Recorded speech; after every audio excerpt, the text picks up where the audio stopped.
नमस्कार, मेरा नाम ज्ञानेश्वर है और आपने देखना शुरू किया है लाइव क्षितिज। मेरे साथ रोज की तरह दिल्ली से जुड़ रहे हैं देश के जाने माने सीनियर जर्नलिस्ट अजीत द्विवेदी जी।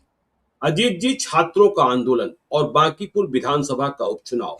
देखिए, प्रधानमंत्री नरेंद्र मोदी ने आज हैंडल एक्स पर लिखा कि हम कृत संकल्पित हैं और पेपर लीक रोकने के लिए, पेपर लीक के कसूरवारों को सजा दिलाने के लिए कोर्ट में स्पीडी ट्रायल कराएंगे और कोई नहीं बचेगा। तो इसके बाद भी छात्रों का आंदोलन, छात्रों का आक्रोश थम नहीं रहा है।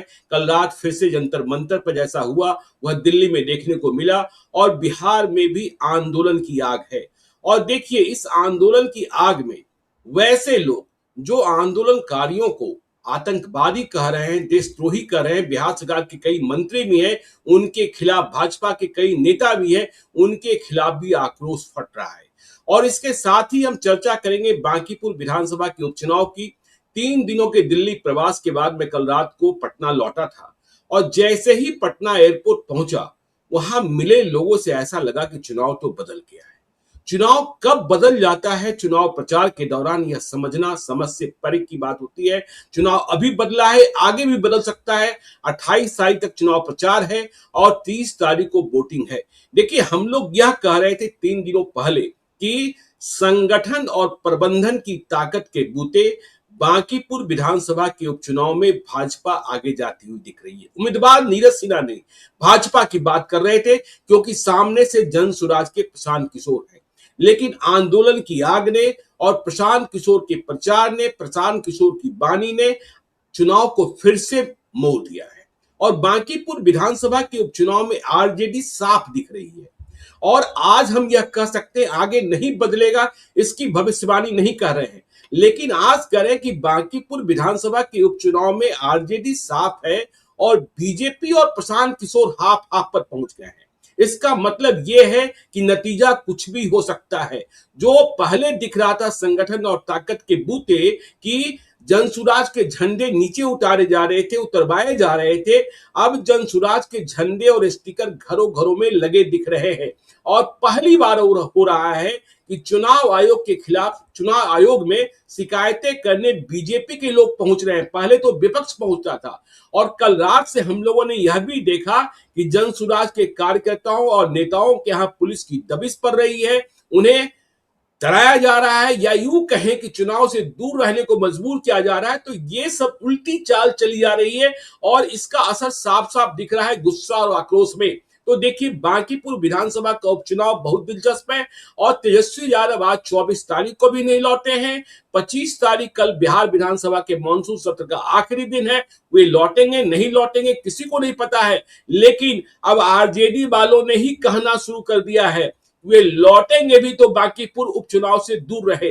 यदि वह चुनाव में भूमिका निभाते हैं, इसका मतलब वह किसी की जीत सुनिश्चित कराने के लिए आ गए हैं। तो बांकीपुर विधानसभा का उपचुनाव सीधे तौर पर बीजेपी बनाम प्रशांत किशोर का हो गया है। और जो हम लोग बार बार कह रहे हैं कि विपक्ष में जो रिक्ति दिखाई पड़ रही थी, खामोशी के कारण, शून्यता के कारण, नहीं लड़ने के कारण, वह नया विपक्ष और प्रशांत किशोर इस दाग को धोने में कामयाब हुए हैं कि वे बीजेपी से उनकी सांठ काट रही है। तो बिहार में विधानसभा चुनाव, उपचुनाव, बांकीपुर का चुनाव बड़ा दिलचस्प हो गया है। आरजेडी साफ है और बीजेपी और प्रशांत किशोर हाफ हाफ है। आज की तारीख में, आज तारीख है 24 जुलाई अजीत जी, अभी चुनाव प्रचार 28 तारीख तक और 30 तारीख को वोटिंग। बहुत ही बड़ा घमासान महादंगल बांकीपुर में देखने को मिल रहा है अजीत जी।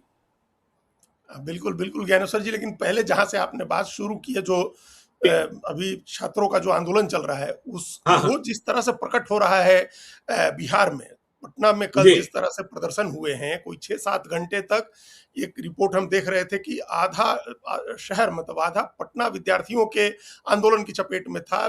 चाहे वो जेपी गोलंबर हो या डाक बंगला चौराहा हो या वहां गांधी मैदान से लेकर के मुख्यमंत्री आवास के बीच के कई जगहों पर छात्र जो है बड़ी संख्या में इकट्ठा हुए थे और वो लगातार पुलिस के साथ उनका टकराव हो रहा था। तो और जी आज एक हमको किसी ने वीडियो और वो फोटो तस्वीरें भेजी मुजफ्फरपुर में छात्रों के आंदोलन की। तो ये बिल्कुल, बिहार के नालंदा अलग में, अलग, मुजफ्फरपुर में, मुंगेर में, बिल्कुल सभी जगहों पर आंदोलन शुरू हो चुके हैं। बिल्कुल, तो ये हर शहर में छोटे, और ये पूरे देश में हो रहा है। और जी दूसरी तरफ बीजेपी कल पहुंच गई थी कांग्रेस के मुख्यालय पर प्रदर्शन करने। वो दिल्ली में भी हो रहा है, लखनऊ में भी हो रहा है, सब जगह हो रहा है। बीजेपी पटना की में भी कोशिश है। अजीत जी, पटना में देखिए यह सवाल भी उठाया जा रहा है कि बीजेपी के बगल में आरजेडी का दफ्तर है, वहां आप नहीं जाते हैं क्योंकि वहां आपको डर लगता है। हैं? और आप कांग्रेस के दफ्तर में चले जाते हैं सदाकत आश्रम। देखिए सदाकत आश्रम जाने की अनुमति मिली थी क्या आपको? एक बार ये लोग कूट चुके थे कांग्रेसियों को और दूसरी बार कुटा गए। तो देखिए यह भी समझने की बात है कि बिहार में विपक्ष में कांग्रेस की चर्चा होने लगी है और बीजेपी से टकराव कांग्रेस की हो रही है, यह भी समझने की बात है। आरजेडी की ओर कोई नहीं देख रहा है, जबकि उनके सांसद सुधाकर सिंह हो या मनोज झा हो, वह भी प्रधानमंत्री आवास को घेरने के लिए साथ में थे राहुल गांधी के। लेकिन आरजेडी की चिंता किसी को नहीं है, कांग्रेस से लड़ना है। यह कांग्रेस के लिए बड़ी ताकत की बात हो रही है जी। ये तो इसी मकसद से राहुल गांधी गए थे प्रधानमंत्री आवास का घेराव करने जी। कि ये जो छात्रों का आंदोलन है ये बड़ा ऑर्गेनिक आंदोलन है। ये हम्म। छात्र जो प्रदर्शन कर रहे हैं जंतर मंतर पर, वो कोई प्रायोजित भीड़ नहीं है, वो एक ऑर्गेनिक आंदोलन है। लोग अपने आप, बच्चे स्वतः जुड़े हैं, बच्चों के अभिभावक और वो तमाम लोग अपने खुद से जुड़ करके आए हैं। तो इस आंदोलन का क्रेडिट, इसका श्रेय जो है वो कॉकरोच जनता पार्टी को न मिल जाए, सोनम वांगचुक को न मिल जाए या दूसरे लोग न ले जाएं, इसलिए कांग्रेस पार्टी की मजबूरी हो गई कि आप उतर के जाएं इसका क्रेडिट लेने के लिए। इसलिए राहुल गांधी गए थे वहां। भाई राहुल गांधी भी तो नजारा दी थे, गाए भी थे। तेजस्वी यादव बिल्कुल। भी मान लीजिए 20-22 दिन से विदेश में है, तो राहुल गांधी भी 20 दिन विदेश में बिता करके ही लौटे थे। तो उनको था कि ये किसी तरह से इसका क्रेडिट हमको लेना है, तो वो गए थे। असली सवाल ज्ञानेश्वर जी ये है कि बीजेपी को ये बात इतनी बुरी क्यों लग रही है कि प्रधानमंत्री आवास का घेराव करने को गया। ये कोई नई जी। बात थी? ये कोई पहली बार हुआ था कि प्रधानमंत्री आवास का घेराव करने कोई चला गया? प्रधानमंत्री का आवास क्या कोई ऐसी, वो तो लोकतांत्रिक तरीके से चुने गए प्रधानमंत्री है ना, लोगों को अपनी शिकायत है तो वहां लोग जाएंगे बताने। और ये तो कई बार इसके पहले भी हुआ है, लेकिन एक तो ये इंसिडेंट हम सब लोगों को ध्यान है जब अटल बिहारी वाजपेयी गए थे, आई के गुजराल प्राइम मिनिस्टर थे और उनके घर के आवास के सामने, सरकारी आवास के सामने अटल बिहारी वाजपेयी ने धरना दिया था जाकर के। जब बिल्कुल। उत्तर प्रदेश में तत्कालीन राज्यपाल उस समय रोमेश भंडारी ने कल्याण सिंह की सरकार बर्खास्त की थी 1998 में, और उसके खिलाफ बीजेपी को प्रदर्शन करना था, तो अटल बिहारी स्वयं चल करके गए थे और उस समय आई के गुजराल प्राइम मिनिस्टर थे, उनके घर, उनके आवास के बाहर, साथ रेस कोर्स के बाहर प्रधानमंत्री ने धरना दिया, नेता प्रतिपक्ष जी। ने धरना दिया था। अटल बिहारी वाजपेयी नेता प्रतिपक्ष थे उस समय। और ये क्या अद्भुत तस्वीर हुई बनी उस समय ज्ञानेश्वर जी। सोशल मीडिया तो था नहीं उस समय, मीडिया टेलीविजन भी कम ही थे। आई के गुजराल प्राइम मिनिस्टर बाहर आए और उन्होंने नेता प्रतिपक्ष को समझा बुझा करके धरना खत्म कराया। मतलब आई के गुजराल ने सीधे आकर के बात की थी अटल बिहारी वाजपेयी से। तो ये कोई ऐसी बात नहीं है कि इसको इतना बुरा मान गई है बीजेपी की, कोई कैसे प्राइम मिनिस्टर आवास के सामने चला गया धरना देने। और इसके लिए आप, उसके पीछे जो आप कह रहे हैं ना, उस कारण क्या है? बीजेपी चाह रही है कि ये मामला जो है छात्र बनाम बीजेपी जो अभी हो रहा है, ये बीजेपी बनाम कांग्रेस हो जाए। क्योंकि आप छात्रों से नहीं लड़ सकते हैं, छात्रों से और इस जेन जी से, जो ये जनरेशन जी है, इससे नहीं लड़ सकते हैं आप। तो उसका तरीका ये निकाला जा रहा है कि बीजेपी बनाम कांग्रेस हो जाए। आज हम पार्लियामेंट में काफी समय रहे, जब शुरू हुआ पार्लियामेंट, शुरू होने के समय ही आमने सामने दोनों तरफ खड़े हो गए। एक तरफ विपक्ष के विधायक, ज्यादातर कांग्रेस के लोग थे, और दूसरी तरफ बीजेपी के विधायक, सांसद, बीजेपी के सांसद विरोध कर रहे थे कांग्रेस का, मकर द्वार के सामने खड़े होकर के। तो ये एक नैरेटिव सेट करने की कोशिश है कि हमारी लड़ाई बीजेपी बनाम कांग्रेस है। उनको पता है कि जैसे बीजेपी वर्सेज कांग्रेस होगा, जैसे ही मोदी वर्सेज राहुल गांधी होगा, वो एडवांटेज बीजेपी को हो जाएगा, मोदी को हो जाएगा। तो वो कोशिश हो रही है, लेकिन फोकस हट नहीं रहा है, क्योंकि ये जो जनरेशन है, जो नई पीढ़ी है, ये सिर्फ जंतर मंतर पर नहीं लड़ रही है, जैसा हम लोगों ने कहा। और संयोग देखिए कि हमको वहां पार्लियामेंट में, वहां पहुंचे हम दोपहर में, तो मिल गए मनोज झा। तो उन्होंने उन्होंने कई किस्से सुनाए, और ये तो साफ बात कही उन्होंने कि कोई चर्चा नहीं होगी अगर धर्मेंद्र प्रधान का इस्तीफा नहीं होगा तो। लेकिन उन्होंने एक बड़ी इंपॉर्टेंट बात कही, उन्होंने कहा कि गांव-गांव में जंतर मंतर बन गया है। ये जंतर मंतर तो बहुत छोटा है, गांव-गांव, शहर-शहर में जंतर मंतर बन गया है। हर घर में जंतर मंतर है, हर घर में जो नौजवान है, लड़का है, जो लड़की है, पढ़ाई कर रही है, परीक्षा की तैयारी कर रही है, वो आंदोलन के साथ है। वो इस बात के लिए एडमेंट है कि सरकार जवाबदेही ले और इस व्यवस्था को ठीक करे। तो ये एक बड़ी बात है कि हर घर में अगर इस तरह का रिजेंटमेंट है नौजवानों में, तो बीजेपी उसको नहीं दूर कर सकती है। उसके लिए कैसे रास्ता निकलेगा आगे, उसकी कोशिश ये लोग कर रहे हैं। और अगर छात्र नाराज हैं, बिहार में प्रोटेस्ट कर रहे हैं, तो और अभी एक ही चुनाव हो रहा है बाकीपुर का बिहार में, बाकी एक मध्य प्रदेश में हो रहा है, गुजरात में हो रहा है, तो उसका बाई डिफॉल्ट लाभ किसको जाएगा? उसका by default beneficiary Prashant Kishor हो रहे हैं। आरजेडी अगर लड़ रही होती, पहले दिन से अगर तेजस्वी यादव की मंशा ठीक होती, उनको चुनाव लड़ना होता वहां हिम्मत से, तो वो खड़े होते पहले दिन से अपने उम्मीदवार के साथ। उनके सामने कोई बाधा नहीं है कि वो मुख्यमंत्री प्रधानमंत्री नहीं हो गए हैं कि गली गली नहीं घूम सकते हैं। जैसे हम्म। प्रशांत किशोर घूम रहे हैं, ऐसे अपने उम्मीदवार को लेकर के अगर तेजस्वी गली गली घूमते और मेन मुख्य विपक्षी होने का धर्म निभाते अपना, तो आज का जो घटना, ये जो अभी घटनाक्रम चल रहा है छात्रों का, इसके इसके बाई डिफॉल्ट बेनिफिशियरी वो होते, बिल्कुल आरजेडी होती। बिल्कुल, नायक होते, आरजेडी, नायक होते बिहार में। हाँ नायक होते बिहार में, वो नौजवानों के जी। हीरो होते हैं, उम्र भी उनके साथ है, हम्म। वो उसी एज ग्रुप में है, 35-36 साल के एज ग्रुप में है। तो 36 साल के व्यक्ति हैं, वो युवाओं के कंसर्न को एड्रेस कर सकते थे कि वो हम्म। रहते। तो आज अच्छा उनके पास अपने जो कोर वोट है, जो आधार है मुस्लिम यादव का, उसका 74-75 हजार वोट है बांकीपुर में। तो एक आपका वोट बिल्कुल। आधार भी है। पिछली बार आपके कैंडिडेट को 46 हजार वोट आया हुआ है। महिला को के हम्म। वोट को आप लड़कियां ज्ञानेश्वर जी जंतर मंतर पर सबसे ज्यादा एक्टिव है, सोशल जी। मीडिया में सबसे ज्यादा लड़कियां एक्टिव हैं। तो उनको हम्म। आप अपने साथ जोड़ते तो आपको लाभ मिलता बाय डिफॉल्ट। लेकिन आपने बिल्कुल। मैदान छोड़ दिया, तो बाय डिफॉल्ट हम्म। बेनिफिशियरी हैं प्रशांत किशोर। तो ये हम्म। प्रशांत किशोर की ताकत हो गई है, उनका अपना प्रबंधन देखिए। वो तो हम लोग पहले चर्चा कर चुके थे कि वो बहुत नैरेटिव सेट करने में माहिर आदमी है, लेकिन उनका जी। प्रबंधन नहीं चलता भारतीय जनता पार्टी के सामने, हम्म। वो फेल हो जाता। और हम ही लोग कह रहे थे कि भाई चुनाव अब एक तरफ बीजेपी अब चुनाव जीत की तरफ बढ़ रही है, अपना कंसोलिडेट कर रही है बिल्कुल जीत की बिल्कुल, तरफ। संगठन और प्रबंधन के बूते हुआ बढ़ रही थी जीत की ओर। हाँ, और एडवांटेज जी। उसको था ही ना भाई। हम लोग तो हम्म। उसको 3,80,000 वोट में से 3 लाख के करीब तो वोट उसी का है, जो कोर हम्म। वोट होता है, जो बिहार के लेकिन स्तर आप पर जिन देखें हम। 46 लेकिन आप जिन 46,000 मतों की चर्चा कर रहे हैं जो रेखा गुप्ता को 2025 में मिला था, वह वोट बैंक तो प्रशांत किशोर की ओर सीधे तौर पर शिफ्ट होता दिख रहा है। पहले मुसलमान शिफ्ट हुए और अब यादव भी, बीजेपी हराओ इसलिए वो शिफ्ट हो रहे हैं। और हम फिर कह रहे हैं कि अब आरजेडी के भीतर से ही आवाज आ रही है कि तेजस्वी यादव अब तक नहीं आए तो नहीं आए बांकीपुर के उपचुनाव में, वह बीजेपी को हराने के लिए मौका छोड़ने, नहीं तो मालूम होगा कि वह कोपभाजन का शिकार हो जाएंगे। है, लेकिन उसमें वहां एक, जैसे आज एक और सज्जन हमको मिले वहां पार्लियामेंट में, उनकी 2-4 लोग मिले, बल्कि उनकी बात हुई थी, नित्यानंद राय से बात हुई थी कि उन लोगों ने जानना चाहा था कि भाई आप जब घूमने गए लालजी टोला में या गोरिया टोली में या बाकी जो मंदिरी वगैरह, तो क्या मंदिरी में। जी। क्या हम्म। फीडबैक था आपको। तो उन्होंने एकदम सेम बात कही जो बात प्रशांत किशोर कहते हैं।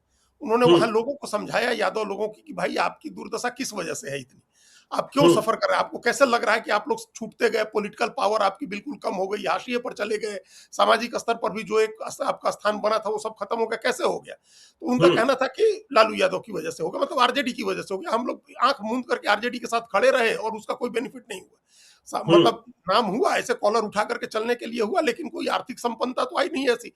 आर्थिक बिल्कुल। संपन्नता तो जब पूरे प्रदेश में आएगी तभी तो किसी एक जाति को आएगी। तो जब किसी जी। प्रदेश में ही नहीं आई तो किसी एक जाति को कहां से आएगी।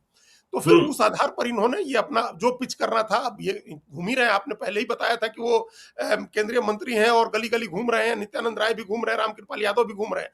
तो बीजेपी के जी। यादव नेता ये यादवों को समझाने की कोशिश कर रहे हैं कि अगर तुम ऑल्टरनेटिव ही खोज रहे हो, अगर तुमको लग रहा है कि कोई ऑल्टरनेटिव चाहिए है, लालू यादव तेजस्वी यादव नहीं चल रहे हैं, तो प्रशांत किशोर कैसे ऑल्टरनेटिव हो सकते हैं, बीजेपी हो सकती बिल्कुल। है। ये बात कह रहे हैं वो कि प्रशांत किशोर की तो स्थिति, एक तो फिर उनकी जाति, मतलब पिछड़ी जातियों के बीच में प्रशांत किशोर की जाति बता करके उनको समझाया जा रहा है कि भाई तुम्हारे नेता वो कैसे हो सकते हैं। हम्म। तो ये कोशिश हो रही है बीजेपी की तरफ से। अब यादव कितना, अगर जो एंटी बीजेपी यादव वोट है, जो जो जी। ट्रेडिशनली वोट करता है बीजेपी के खिलाफ, वो तो प्रशांत किशोर की तरफ जा रहा है। लेकिन हम्म। जो विधानसभा हो या लोकसभा हो, जो रामकृपाल यादव को वोट देता रहा है या बीजेपी के प्रति सिंपैथेटिक है, वो उसको मनाने की कोशिश हो रही है कि भाई अब आरजेडी लड़ाई में नहीं है तो आप बीजेपी की तरफ आ जाइए। तो बिल्कुल। बीजेपी बड़ी बारीकी से एक एक कास्ट के कैलकुलेशन को एड्रेस करने की कोशिश कर रही है, कास्ट के कंसर्न को एड्रेस करने की कोशिश कर रही है। हम्म। प्रशांत किशोर को लेकर के एक और बातें जो वहां आज पार्लियामेंट में भी हमने सुना, और दो एक लोगों ने कहा कि पॉलिटिकल लोग उनके साथ कम है। तो हम्म। पॉलिटिकल लोग कम होने का जो नुकसान होता है, सो उनको नुकसान होगा, क्योंकि हम्म। जो घूमना है उनको अकेले घूमना है, और जो चुनाव लड़ना है वो नैरेटिव पर लड़ना है। ग्राउंड बिल्कुल। पर ऑर्गेनाइजेशन नहीं है, वोट का समीकरण नहीं है, और पॉलिटिकल लोग नहीं है। और फिर हम्म। कई नाम बताए लोगों ने ज्ञानेश्वर जी, और बड़ा दिलचस्प था, हमने इस बारे में, हम इस तरह से जब वो चुनाव हार गए तो हमने नहीं सोचा, लेकिन उन्होंने कहा कि एक एक पॉलिटिकल आदमी को देखिए कैसे सब आदमी दूर हो गया। हम्म। चाहे उदय सिंह हो, चाहे देवेंद्र यादव हो, चाहे मुनाजिर हसन हो, बिल्कुल। चाहे सीताराम यादव हो, कई लोगों के नाम चाहे बताए आसिफ लोगों ने नकवी हो, बिल्कुल बिल्कुल कि बिल्कुल। ये लोग जो है उनके साथ रहे नहीं। तो हम्म। इसका मतलब कि आप में ये कैपेसिटी नहीं है, आप वन मैन शिप चाहते हैं कि हम हम्म। अकेले सब कुछ हमारे नाम पर हो और बाकी सब आदमी हमारे, हम जो आदेश दें उसका पालन करें लोग। या हम्म। हमारे हिसाब से चलें, तो बिहार में तो ये तो जिन लोगों के नाम हमने लिए, ये तो बड़े नेता थे। साधारण कार्यकर्ता भी चाहता है कि हम अपने मन से काम करें, वो किसी के डिक्टेट जी। से काम नहीं करता है। तो हम्म। ये पॉलिटिकल लोगों की कमी, जो उनकी सीमाएं थी वो बता रहे थे लोग। लेकिन एक बात पर हर आदमी एग्री है ज्ञानेश्वर जी, और जो हम लोगों ने पहले दिन से लाइन पकड़ी हुई है, कि वो नैरेटिव प्रशांत किशोर के फेवर में है, और बाई इलेक्शंस में पुराने समीकरण काम नहीं करते हैं। ये दो चीजें उनके फेवर में है। अजीत जी नैरेटिव और परसेप्शन की बात कर रहे हैं। मैं कल रात को जैसे ही पटना लैंड किया, मेरे जानने वाले एक हैं और उनका पूरा परिवार, परिवार में 7 लोग हैं, उनका पूरा परिवार बीजेपी को वोट देता रहा है, निजी रिश्ते भी रहे हैं।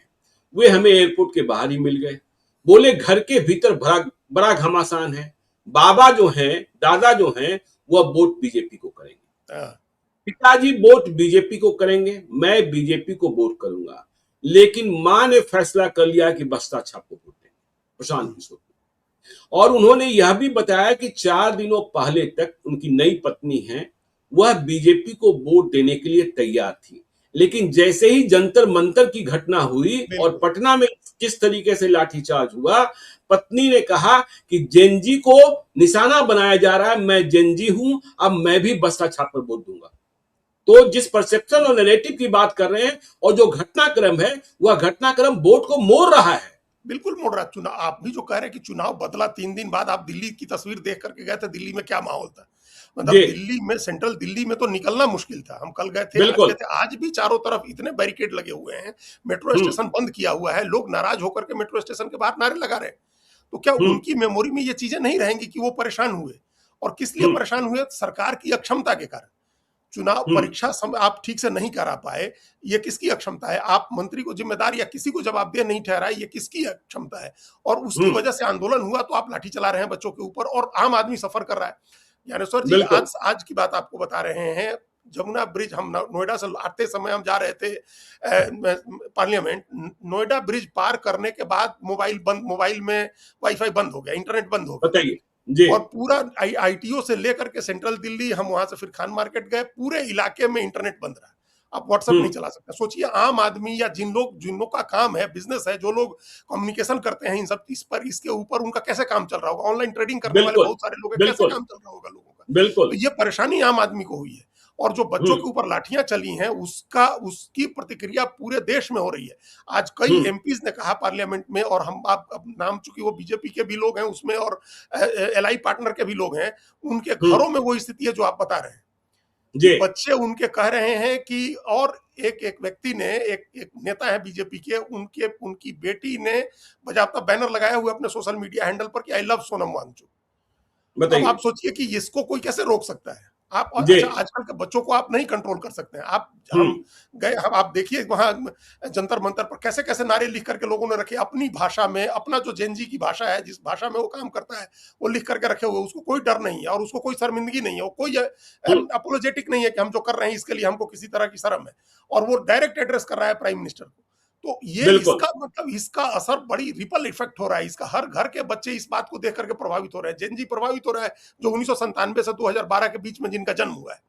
आपने पार्लियामेंट जाने की बात कही। आज जब मैं दफ्तर आ रहा था, देखिए आज अपेक्षाकृत पटना में शांति है। जब मैं मैरीन ड्राइव से होकर गांधी मैदान पहुंचा तो मुझे लगा कि वहां कुछ गड़बड़ हो सकता है। खैर शांति थी, लेकिन हमने गांधी मैदान के भीतर चारों ओर देखा, पुलिस वाले बैठे हैं, बिल्कुल। इंतजार कर रहे हैं कि कुछ हो सकता है। और पुलिस वाले नहीं, बिहार पुलिस वाले ही नहीं थे सिर्फ, सीपीएम सेंट्रल पारामिलिट्री फोर्स को बुलाना पड़ा है। अब छात्रों के आंदोलन से निपटने के लिए आपको सेंट्रल पारामिलिट्री फोर्स को बुलाना पड़ रहा है, तो यह बहुत बड़ी बात है। और फिर कह रहे हैं कि देखिए, हमने रामकृपाल यादव का भाषण सुना, जो वो बाइट दे रहे थे, जिस तरीके से वह आंदोलनकारियों को कह रहे हैं कि ये आतंकवादी हैं, देशद्रोही हैं। अरे भाई, आंदोलनकारी आतंकवादी है, देशद्रोही हैं, तो सरकार में आप बैठे, उन्हें क्यों नहीं निकाल दिया आपने पर? और कल जिस तरीके से पटना में छात्र जमा हुए, ऑर्गेनिक जो आप कह रहे हैं बार बार, यह इंटेलिजेंस फेल्योर भी था कि इतनी बड़ी संख्या में छात्र जमा हो गए और आपको, सरकार को, किसी को कोई कानो कान खबर नहीं थी। और रात में आप छापेमारियां कर रहे हैं। कल रात भर छापेमारी चलती रही है। तो यह आक्रोश और बढ़ेगा। आपको संवाद का तरीका निकालना पड़ेगा, समाधान का तरीका निकालना पड़ेगा, नहीं तो फिर नतीजे, 30 तारीख के नतीजे क्या होंगे कोई नहीं जानता है। एकदम ठीक बात करेंगे ज्ञानेश्वर जी। और ये नाराजगी सरकार अब ब्लेम कर रही है बच्चों के ऊपर, छात्रों के ऊपर। जी। और हम कल भी कह रहे थे कि जॉर्ज फर्नांडिस के डायनामाइट कांड से आप जेपी आंदोलन को नहीं डिफाइन कर सकते हैं ना। बिल्कुल। तो अगर कोई व्यक्ति घुस गया है उस आंदोलन में, बच्चों के आंदोलन में पथराव कर दिया, पुलिस वालों से मारपीट कर ली, तो उससे ये आंदोलन डिफाइन नहीं होगा। लेकिन जी। हम देख रहे हैं कि 10-10 एफआईआर हो गए कई, और इसी वजह से सोनम वांगचुक लगातार अपनी मांगे कम करते जा रहे हैं, हम्म। लगातार मांग हटाते जा रहे हैं, क्योंकि वो चाहते हैं कि मामला निपटे। वो सीजन व्यक्ति हैं, उनको बड़ा अनुभव है आंदोलन करने का, गांधीवादी व्यक्ति हैं। तो उन्होंने आज तो एक ही शर्त रखी, सिर्फ एक शर्त कल उन्होंने रखी कि बच्चों के खिलाफ आप कार्रवाई नहीं करेंगे तो हम आंदोलन खत्म कर देंगे। वो हम्म। सिर्फ ये एश्योरेंस चाहते, चूंकि उनको पता है कि आंदोलन खत्म हो जाएगा, सारे तंबू उखड़ जाएंगे, सब अपने अपने घर जाएंगे, लेकिन जिनका जिनका नाम एफआईआर में होगा उनको और उनके परिवार को लड़ना पड़ेगा। तो वो बिल्कुल। चाहते हैं कि ये चीजें खत्म हो जाए। उस समय उनकी मदद के लिए कोई नहीं आएगा, ये कोई नहीं आएगा हम्म। जो आज आंदोलन के क्रेडिट ले रहे हैं, फुटेज ले रहे हैं। तो अब सिर्फ इतने पर बात आ गई है कि आप उनके खिलाफ कार्रवाई मत करिए, और पुलिस उल्टे उन प्रकार और मुकदमे दर्ज करते जा रही है। और हम्म। आपने कहा वहां सीआरपीएफ को, अभी खबर कल आपने भी देखी होगी पटना के अखबारों में, आज जी। छपी होगी खबर कि पश्चिम बंगाल से 2000 एलिट को जवान बुलाया। सीआरपीएफ के दिल्ली बुलाए जा रहे हैं। हम्म। मेट्रो स्टेशन अभी बंद हो रहा है, इंटरनेट अभी बंद हो रहा है। इसका मतलब कि ऐसा चीजें ठीक नहीं है, अंदर में सतह के अंदर हम्म। उबाल है लोगों के मन में। और इसी का by default beneficiary Prashant Kishor अगर हो रहे हैं वहां, तो इसमें कोई हैरानी हम्म। की बात नहीं है कि हम्म। वो उनके तरफ अपने आप रुख हो जाएगा लोगों का। जो हम कल जिस महिला का जिक्र कर रहे थे कि वो पहले बीजेपी को वोट देती थी, उसने हम्म। वीडियो में कहा कि हम बीजेपी को वोट देते थे, लेकिन इस बार हम प्रशांत किशोर को वोट करेंगे। तो हम्म। प्रशांत किशोर के साथ ये जो नैरेटिव है, ये इसको बाय डिफॉल्ट बेनिफिशियरी है, उनको कुछ नहीं करना पड़ा। वो खाली बिल्कुल। ये है कि वो पहले छात्रों के मुद्दे उठाते रहे, और इस हम्म। समय छात्र नाराज हैं। और तीसरी बात हम्म। ये कि तेजस्वी यादव नाराज है। अगर तेजस्वी हम्म। यादव रहते और वो भी लड़ाई लड़ रहे होते, ट्रायंगुलर कॉन्टेस्ट होता, तो बीजेपी बहुत कंफर्टेबल पोजीशन में रहती। हम्म। लेकिन तेजस्वी बिल्कुल। यादव है नहीं, तो उनका हम्म। कैंडिडेट लड़ाई से बाहर हो गया, बहुत डिस्टेंट थर्ड हो गई कैंडिडेट, उनकी बहुत पीछे चली गई है। तो हम्म। अब उनको इसका मतलब बीजेपी, तो उसका एक फायदा बीजेपी को भी है कि अगर बे। रेखा कुमारी उर्फ रेखा गुप्ता अगर लड़ाई में नहीं है, तो बीजेपी ये हम्म। उम्मीद करेगी कि जो दूसरा उनका वैश्य समाज का जो वोट है, वो बीजेपी के साथ आ जाए पूरी तरह से, वो जी। उधर नहीं जाए दूसरी तरफ प्रशांत किशोर की तरफ। तो हम्म। ये उनका कुछ फायदा भी है। लेकिन फिर यह है कि यादव वोट अगर पूरी तरह से चला जाता है प्रशांत किशोर के साथ, यादव और मुसलमान जो माई समीकरण आरजेडी का है, तो हम्म। वो एक बैलेंसिंग फैक्टर हो जाएगा। उसके साथ फॉरवर्ड में ब्राह्मण और भूमिहार का वोट जुड़ता है, और दूसरे एक नौजवान का, यूथ का, और एक जी। फैक्टर आपने जो अभी बताया महिला का। तो ये हम्म। महिलाएं जो है, न्यू एज की महिलाएं जो है, जो जेन जी या मिलेनियम भी हम कह सकते हैं, मिलेनियल भी जो महिलाएं हैं, जिनका 1986 के बाद की हम इस पूरे मतलब मिलेनियल और जेन जी दोनों को हम हम्म। जोड़ रहे हैं। 1986 से 97 जो है वो मिलेनियल्स हैं, और 97 से 2012 जो है वो जेन जी हैं। तो ये तो जी। दो पीढ़ी है मिलेनियल्स का और जेन जी का, मतलब अभी 14 साल से लेकर के 40 साल की उम्र का। वो हम्म। इस आंदोलन से सबसे ज्यादा प्रभावित है, ये दोनों पीढ़ी सबसे ज्यादा प्रभावित है। उनको लग रहा है, क्योंकि अभी जो मिलेनियल्स हैं उनके बच्चे परीक्षा की तैयारी करने में, आप तैयारी के उसमें आ गए हैं, अब उनको परीक्षा हम्म। देनी हो सकती है थोड़े समय के बाद। तो वो आशंकित हैं कि अगर ये चीजें ठीक नहीं हुई तो आगे उनके बच्चों को भी ये सब चीजें झेलनी पड़ेगी। और जेन जी तो स्वयं झेल ही रहा है इस बात को। तो ये बहुत बड़ा वर्ग है, देश की एक और 65 अंतर देखिए ना जी, जी एक और 35 साल अंतर से कम वालों। देखिए, एक और अंतर देखिए, जब एनडीए की बिहार में सभाएं होती थी, नीतीश कुमार की सभाएं होती थी विशेषकर, तो उसमें महिलाओं की उपस्थिति बहुत होती थी। बहुत होती। विपक्ष आरोप लगाता था कि जीविका दीदियों के माध्यम से, अन्य सरकारी जो आंगनबाड़ी सेविकाएं हैं उनके माध्यम से इन्हें बुला लिया जाता है।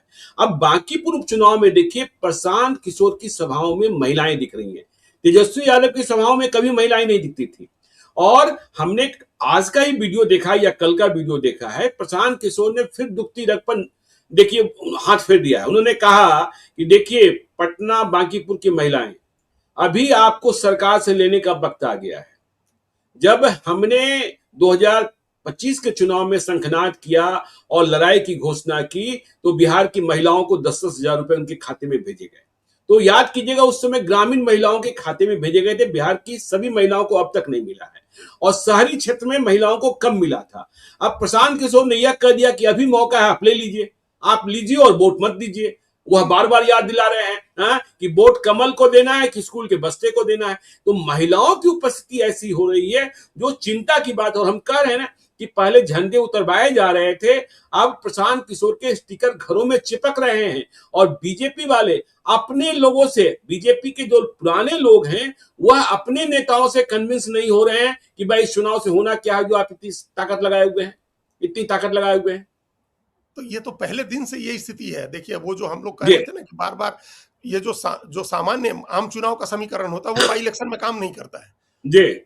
वो अपने बाई इलेक्शन में सब फ्री फॉर ऑल होता है, जिसको जहां मन होता है वहां वोट देता है। बहुत कम लोग हम्म वोट देने भी निकलते हैं, बाकीपुर में वैसे भी वोटिंग प्रतिशत कम रहता है, और बाई हम्म इलेक्शंस में तो और भी कम हो जाते हैं, हर जगह वोटिंग का प्रतिशत कम हो जाता है। तो लोग जाते नहीं, इसलिए नहीं जाते क्योंकि उनको पता होता है कि इससे कोई चीज नहीं बदलने वाली है। तो हम्म एक तो ये फैक्टर प्रशांत किशोर के फेवर में हो गया है कि अगर बीजेपी का कुछ स्टेक पर लगा होता, सम्राट चौधरी हम्म की मुख्यमंत्री की कुर्सी दांव पर लगी होती, प्रधानमंत्री की नरेंद्र मोदी की कुर्सी दांव पर लगी होती, तब तो हम्म बीजेपी का वोट नहीं टूटता ज्ञान सोई, तब तो बीजेपी का हम्म वोट बीजेपी को जाता है। लेकिन अभी ऐसा कुछ है नहीं, सबको लग रहा है कि सम्राट चौधरी तो मुख्यमंत्री बना ही दिया, हम लोग भाई वोट दिया बीजेपी को, इतना वोट दिया है, प्रधानमंत्री है ही नरेंद्र मोदी, तो क्या फर्क पड़ता है एक बार अगर प्रशांत किशोर को दे देते हैं वोट तो। और प्रशांत किशोर इसी बात को ज्यादा प्रचारित कर रहे हैं कि हम्म हमको वोट अगर दीजिएगा तो एक वन मैन आप अपोजिशन चुनिएगा, आपका जो अपोजिशन नदारद है, जो आपका हम्म एमपी गायब है, आपका विपक्ष गायब है, वो हम अकेले जाकर के सबकी भरपाई कर देंगे। तो ये हम्म जो उनका उनका जो ये दाव है, ये लोगों को अपील कर रहा है कि भाई बीजेपी को हम जब चुनाव आएगा तो बीजेपी को दे देंगे, इसमें प्रशांत किशोर को दे देते हैं। और हम्म प्रशांत किशोर अपने हैं, ये धारणा भी है। हालांकि उसका काउंटर बीजेपी की तरफ से अब ज्ञानेश्वर जी ये हो रहा है, जो आगे चलेगा, अभी हमको जो लोगों ने बताया हम्म कि आप 1995 याद करिए कि इसी हम्म तरह से फॉरवर्ड लोग बह गए थे इमोशंस में आकर के, आनंद मोहन के इमोशंस में बह गए थे, और उसके बाद क्या हुआ था सो देखिए आप लोग को, जैसे कितना हम्म भुगतना पड़ा था, कैसे फिर आरजेडी पूर्ण बहुमत में आ गई थी। तो ये सब चीजें भी वहां अभी होंगी। ये बिल्कुल ये भी लोगों की स्मृति में होगा ही कि उस समय आनंद मोहन हम्म के साथ मतलब हर जाति के फॉरवर्ड, हर उसमें जो लोग जुड़े थे उनको, और उन्होंने जिसको भी टिकट दिया था उसके पीछे कुछ ना कुछ फॉरवर्ड का वोट गया था, और वो एक बड़ा फैक्टर रहा था बाकी लोगों के हारने का, कमजोर होने का, और जी बिल्कुल आरजेडी के जीतने का। उस समय कांग्रेस हम्म पार्टी भी लड़ रही थी, बीजेपी भी लड़ रही थी, समता पार्टी भी लड़ रही थी, इन सब के वोट कट गए, सबके जो वोट जा हम्म सकते थे, कंसोलिडेट हो सकते थे, वो नहीं हो सका था, और आरजेडी को हम्म इसका फायदा हुआ था वोट बंटने का। हम्म तो ये इस चुनाव में फायदा नहीं होगा, इस चुनाव में तो हम्म। कोई भी प्रशांत किशोर को आरजेडी वोट लड़ाई नहीं। से ही गायब है ना जी जी, आरजेडी हाँ, लड़ाई से ही गायब आरजेडी है। लड़ाई में ही नहीं है, तो इस चुनाव में आरजेडी का और कोई देखिए फैक्टर नहीं है। कितनी छोटी छोटी लड़ाई हो रही है, देखिए इंपैक्ट की लड़ाई हो रही है, कैसे दिखाया जा रहा है। मेरे ही पत्रकार साथी हैं रुपेश कुमार, आज उन्होंने एक वीडियो जारी किया, कल वह भीड़ के शिकार भी हो गए थे कि हमारे यहाँ वोट मांगने आने से पहले जो भी नेता हैं बांकीपुर के ही वोटर होंगे, उन्हें चुल्लू भर पानी में, वह बाहर, घर के बाहर किस तरीके से नाली का पानी बह रहा था वो दिखा रहे थे। और देखिए प्रशांत किशोर ने जब बांकीपुर की तैयारी शुरू की तो उन्होंने जनसुराज वाहिनी बनाया था। वे वीडियो दिखा रहे हैं, कोई रविशंकर प्रसाद के घर के आगे का वीडियो भी दिखाया जा रहा था कि 5 दिन पहले मैं आया था तो यहाँ मेनहोल खुला पड़ा था, गंदगी बिखरी हुई थी, और 5 दिन के बाद वीडियो दिखाया जा रहा है कि देखिए प्रशांत किशोर का असर है, प्रशांत किशोर की वाहिनी का असर है कि 5 दिन पहले हमने वीडियो दिखाया और 5 दिनों में यह सफाई हो गई। तो लड़ाई वहां तक पहुंच गई, दोनों तरफ से संपर्क और जनसंपर्क ऐसा है कि मत पूछिए। है एक एक वोटर तक पहुंचने की सबकी कोशिश हो रही है ना। और जी प्रशांत किशोर का तो एक ये इमेज भी बनी हुई है ना कि वो जो मुद्दा उठाते हैं, सिर्फ बांकीपुर हम्म का नहीं, बिहार में भी कई जगह के ऐसे वीडियो जाए कि वो गए और उन्होंने जाकर के वो मुद्दा उठाया और सरकार ने तत्काल उस पर काम किया, कार्रवाई की सरकार ने। हम्म तो उनके हम्म उनकी ये छवि भी बनी हुई है कि वो बाकी दूसरे जो नेता है बिहार के उनसे ऊपर है, उनकी बात जी सरकार सुनती है, वो जो कहते हैं सुनती है, पुलिस उन पर हाथ नहीं डाल पाती है, अदालत उन पर हाथ नहीं डाल पाता है। तो ये जो हम्म उनकी एक छवि लार्जर देन लाइफ इमेज जो प्रशांत किशोर की बनी है, उसका भी लाभ मिल रहा है। बाकीपुर के उनके लोग ये नहीं सोच समझ को रहे क्या कि बेटा छापे बड़ा पड़ रहे नेता। हैं, उनके यहाँ कहाँ पुलिस पहुंच रही है, उनके समझ को क्या छापे पड़ रहे हैं, पुलिस उनके यहाँ कहाँ पहुंच रही है। हाँ, नहीं पहुंच रही है ना, तो पहले भी नहीं पहुंची थी, पहले भी पुलिस जी ले गई तो हम सब लोगों ने देखा कि कैसे वो पुलिस अधिकारी के साथ बात कर रहे थे, कैसे उन्होंने हम्म अधिकारी से बात की थी। या बिहार में कोई नेता हम्म इस तरह का डेयर नहीं करता है बात करने का कि पुलिस अधिकारी से, कलेक्टर से, एसपी से आप ऐसे बात करिए, या अदालत को हम्म कह दीजिए कि हम बिना शर्त जमानत दीजिएगा तब लेंगे, नहीं तो नहीं लेंगे। तो ये एक हम्म नए, तो उन्होंने एक ऐसा कल्ट हो गए हैं, प्रशांत किशोर का कल्ट ऐसा बन गया है कि बाकीपुर के लोगों को लग रहा है कि हम इतना बड़ा आदमी चुनेंगे, अगर हम्म चुनेंगे तो इतना बड़ा आदमी चुनेंगे। तो ये सब उनका एडवांटेज है, इन सबका उनको फायदा मिल रहा है। और जैसे हम्म जैसे चुनाव नजदीक आ रही है, उनका संयोग ही था, और अच्छा अच्छा संयोग उनके लिए कहेंगे कि ये घटना हो गई छात्रों बिल्कुल वाली, छात्रों के हम्म ऊपर लाठीचार्ज दिल्ली में, वहां, और उस बीच आंदोलन तमाम। और इस वजह से अब बीजेपी भी जो आंदोलन कर रही है, बीजेपी कर रही है कि हम कांग्रेस के खिलाफ आंदोलन कर रहे हैं, लेकिन हम्म उस आंदोलन से लोगों की स्मृति में चीजें तो घूम रही है ना, लोगों की स्मृति में तो छात्रों वाली चीजें ही घूम रही है, लोगों की स्मृति बिल्कुल में तो पेपर लीक घूम रहा है। तो ये हम्म इसको कैसे दूर करिएगा, इसको दिमाग से निकाल नहीं पा रहे हैं। और बीपीएससी का हम्म एग्जाम बिहार में टल गया है, पिछला जो हम्म बीपीएससी या 70वीं बीपीएससी, उसके नतीजे नहीं आ रहे हैं। तो ये सब चीजें भी एकुमुलेट हो जा रही हैं, इन सब का मिला जुला असर ये है कि प्रशांत किशोर अब गैप नैरो करते जा रहे हैं। पहले और देखिए बीजेपी ना, आगे चल खबर रही थी। पुरानी है अजीत जी, खबर पुरानी है लेकिन आज फिर से वायरल हो गई है। जब सुबह प्रधानमंत्री ने पेपर लीक पर हैंडल एक्स पर लिखा, उसके बाद एक खबर वायरल हो गई कि संजीव मुखिया को सीबीआई ने क्लीन चिट दे दिया। हाँ सीबीआई ने साक्ष्य नहीं तलाशे थे। यह खबर कई महीने पहले आ गई थी। जो अभी संजीव मुखिया जेल में है, वह इकोनॉमिक ऑफेंस यूनिट के केस में जेल में है। इस मामले में तो उन्हें पहले ही बेल मिल चुका था, लेकिन देखिए वो खबर आज वायरल हो रही है फिर से कि संजीव मुखिया को क्लीन चिट मिल गई। हाँ, तो ये नैरेटिव बनाने के काम आएगा ना। हो सकता है वायरल जी। कराने में प्रशांत किशोर के पास अपनी टीम है, वो वायरल करा देंगे। और वो हम्म। जो सोशल मीडिया का एल्गोरिदम का खेल है, वो बहुत अच्छे से समझते हैं। उनको पता है किस समय किसको किस चीज को कैसे वायरल करा देना है। तो वो हम्म। कराते हैं, वो करा रहे होंगे। लेकिन ये अभी जुड़ भी तो जाएगा। प्रधानमंत्री बिल्कुल। कह रहे हैं कि फास्ट ट्रैक कोर्ट से करेंगे। पहले उन्होंने कहा, जो उनके उनके बिहाफ में किरण रिजिजू ने कहा कि सभी 13 लोग गिरफ्तार किए जा चुके हैं। लेकिन ये इस बात की गारंटी नहीं है ना कि आगे पेपर लीक नहीं होगा। बिल्कुल। पेपर लीक तो नीट के बाद भी हो गया, यूपी में पुलिस हम्म। की भर्ती में हो गया, महाराष्ट्र में टीईटी में हो गया। हम्म। उसके बाद भी पेपर कैंसिल हो ही रहे हैं, सब जी। टल ही रहे हैं। तो हम्म। ये असली सवाल है कि हो नहीं रहा है। मतलब आप कुछ भी बिल्कुल। कर रहे हैं तो शिक्षा व्यवस्था में और परीक्षा की व्यवस्था में सुधार नहीं हो रहा है। तो जी। ये इसकी वजह से भी नौजवानों में और उनका एक लेवल पर उनके अभिभावकों में भी ये है कि एक बार सबक सिखाते हैं, एक बार दिखाते हैं हम लोग। और ये हम्म। देखिए, ये स्थिति इसी तरह से ज्ञानेश्वर जी दतिया में नहीं बन रहा है। सेम हम्म। मुद्दा, इसी तरह का मुद्दा दतिया में नहीं बन रहा है। जी। वहां जो बीजेपी के कांग्रेस के कैंडिडेट हैं, वहां बीजेपी के खिलाफ अलग तरह की नाराजगी है। नरोत्तम मिश्रा की टिकट कटने की नाराजगी है। बिल्कुल। कांग्रेस के जीते हुए विधायक को आरोपी ठहरा देने की नाराजगी है। तो कांग्रेस के अपना कैंडिडेट उन सब इश्यूज पर लड़ रहे हैं। ये जो हम्म। छात्रों का मामला है, इस तरह से वहां रिजोनेंस नहीं है जो पटना में। क्योंकि जी। पटना भी एजुकेशन का हब है। वहां बड़ी संख्या में लोग तैयारी करते हैं सरकारी नौकरियों की, और उनकी उम्र निकली जा रही है ये बार बार पेपर लीक होने, परीक्षा रद्द होने, नतीजों में देरी से। तो इसलिए उसका असर बिहार में ज्यादा दिख रहा है। और प्रशांत किशोर चूंकि लड़ रहे हैं, जो ऐसे हम्म। मुद्दों को इशू बना देते हैं, तो इसकी हम्म। वजह से बिहार में ज्यादा असर दिख रहा है। तो बीजेपी पहले ही परेशान थी प्रशांत किशोर के आने से। अब ये छात्रों वाले मामले ने परेशानी और बढ़ा दी है उनकी। बिल्कुल। तो देखिए 24 जुलाई है आज, फिर से चुनाव 23 बदला है। जुलाई है ना। ये, हाँ 23 जुलाई, माफ कीजिएगा, आज 23 जुलाई है, चुनाव फिर से बदला है। 28 जुलाई को क्या होगा, 30 जुलाई को क्या होगा, यह भी बताएंगे। रोज चुनाव बदल सकता है और परिस्थितियां बदल सकती हैं। आज हम कह सकते हैं कि बांकीपुर में आरजेडी साफ है और बीजेपी और प्रशांत किशोर में लड़ाई हाफ हाफ की है। पता नहीं क्या होगा। तो देखते रहिए लाइव सीरीज को। यदि अब तक आपने हमारे यूट्यूब चैनल लाइव सीरीज को सब्सक्राइब नहीं किया है तो जरूर कर लीजिएगा। और यदि इस वीडियो को आप फेसबुक पेज के माध्यम से तो पेज को लाइक कीजिएगा। हैंडल एक्स पर भी हमें फॉलो कीजिए। धन्यवाद।